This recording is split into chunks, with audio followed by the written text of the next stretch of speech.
महीना में कोनो दुल्हन अपने दुल्हा के समझावत है का क्या ना है कमरिया के पीछे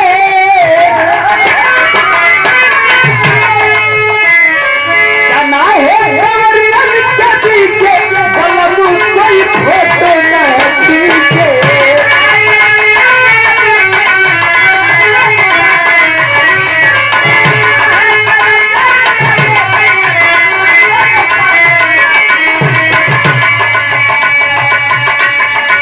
ना है कमरिया के पीछे बलबू कोई फोटो न खींचे बड़े रहना हमारे पीछे बलम कोई फोटो न खींचे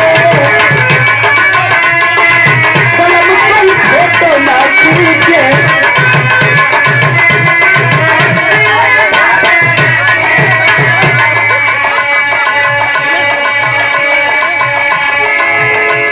और हम चाहेंगे कि आप लोग थोड़ा जोरदार पानी समय गिरा दे। बसंत पंचमी के सुभाग नामा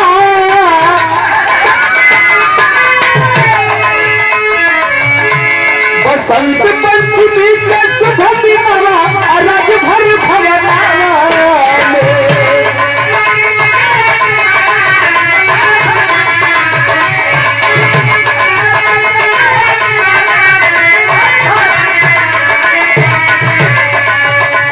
बसंत पंचमी के सुभाग नामा राजभर भवनावा में जन्म सुहेल भवना नावा राजभर भवनावा में जन्म सुहेल भवना नावा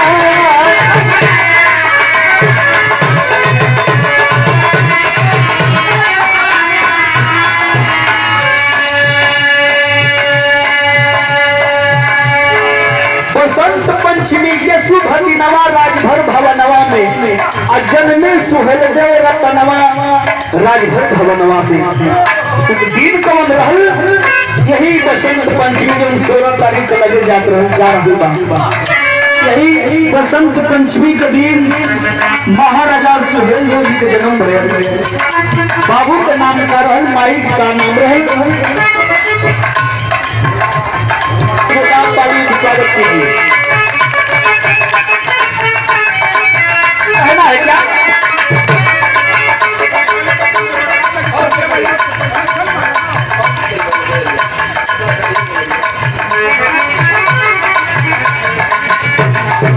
आप परमात्मा को भी प्रणाम है भैया को सिद्धांत के नमस्कार बहुत बड़ी प्रणाम बा क्या नाम रहल माई का नाम रहल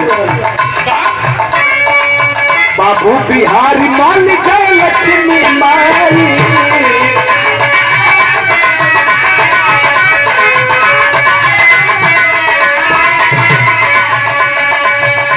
मल बाग मान शहर मल भाई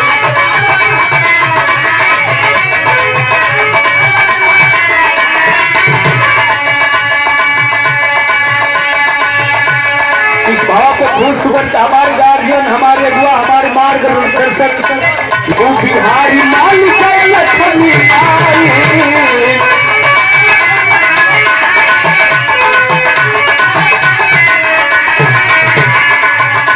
मल बाग मान शहर मल भाई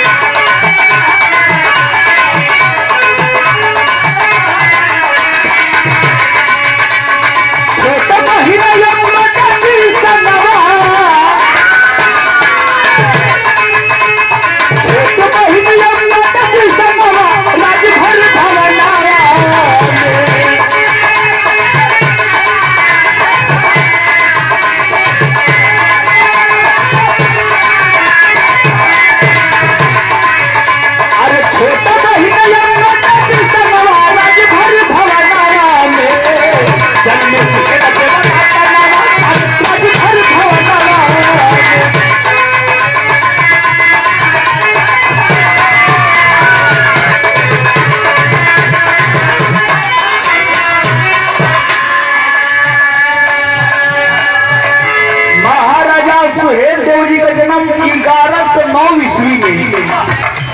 परिवार में बहन बाबू का नाम बिहारी मल, अम्माई का नाम जय लक्ष्मी।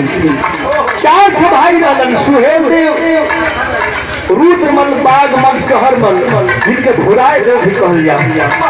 और 4 भाई में एक बहिन रहल, बहिन के नाम अम्बे बतावल गए, अम्बा देवी बतावल गए बहिन रहल।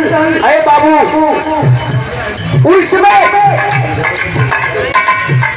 अपने प्रतिभा से अरे बहिनी दक्षिण भाई मनावा, राज भाई भवनावा,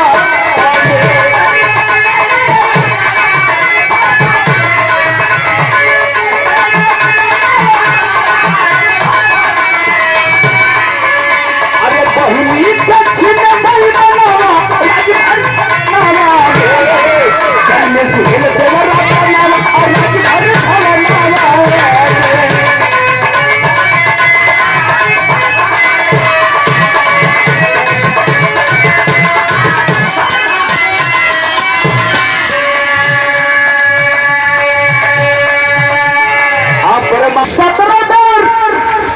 मोहम्मद गजनवी भारत पे आक्रमण किया था और भारत को लूट करके गया था।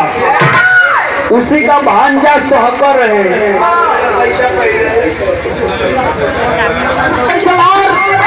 मसूद गाजी भारत पे चढ़ाई कर दिया।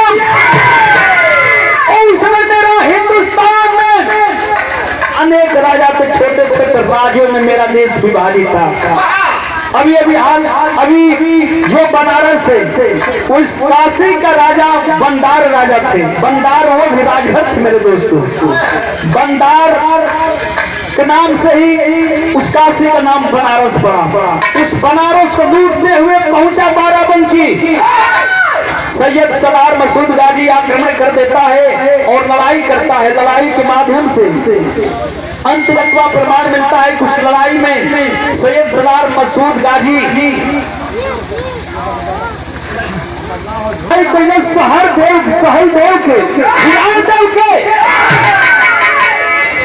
पछाड़ता है और पछाड़ करके बहिन का अपहरण कर लिया। जब अम्बे देवी का अपहरण किला से पंचो तो देखा वो समय बहन का कहना है क्या। हम चाहेंगे नेता जी आप मंच पे आइए।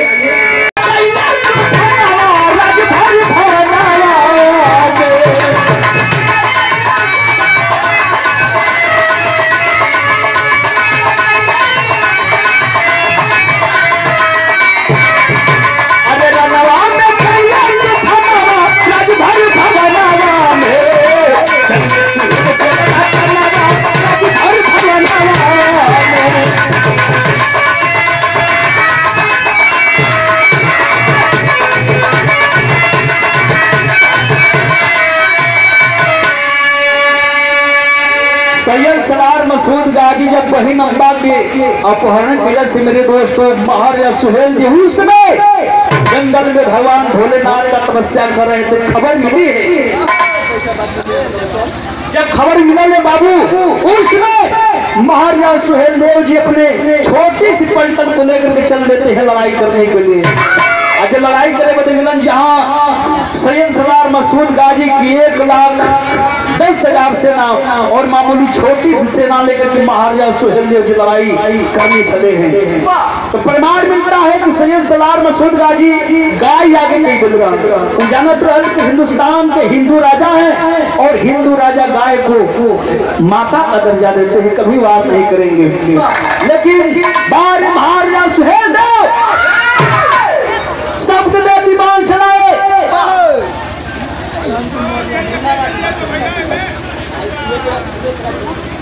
सुरेश राजभर और मुन्ना राजभर आप छटका पूरा के धरती से 51 रुपए का पुरस्कार मिला।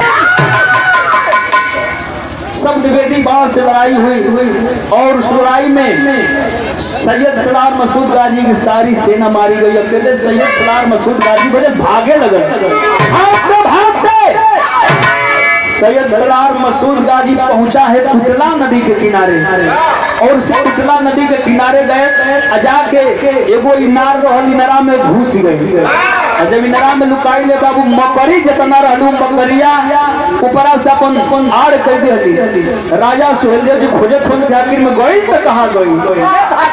अरे बाबू वही ऊपर आए वो गिरगिट बैठा रहे, वो गिरगिटवा मुड़िया के हिलावे लगल। ये मने यही मगा अब मुड़िया हिलावे लगल, गिरगिटवा के मुड़िया हिलावला से महाराज सुहेलदेव जी को मालूम हो गया कि सारे यही मलुकाई हो। उस कुएं से खींच कर और लड़ाई हुई, लड़ाई में परास्त किए महाराज सुहेलदेव, मार के कुटला नदी में फेंक दिए। यही से आज भी प्रमाण है कि हम बकरिया हमें सब हमन के दुश्मन होवी सो, अब गिरगिटवा को जो हवा सब हमने के कोई के हवा सो। यही से हमार कहानी समाप्त भइल। पर हाली होली को गावे बजावे के परल ऐसे जीवन में गलती भइल हुई क्षमा करम वास्ते अंत में कहना है क्या, उस मफराज जाति शरण में गई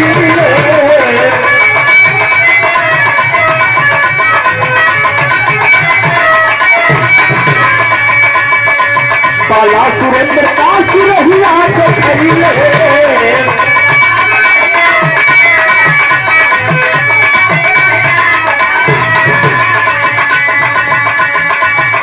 अरे जीतू का इतिहास जाना राजभर भवनवा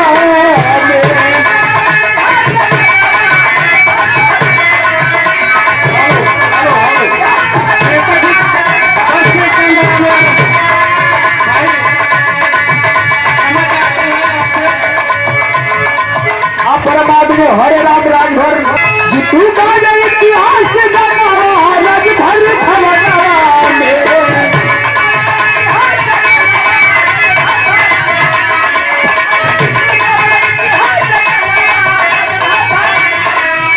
अरे जीतू का इतिहास जाना राजभर भवनवा में।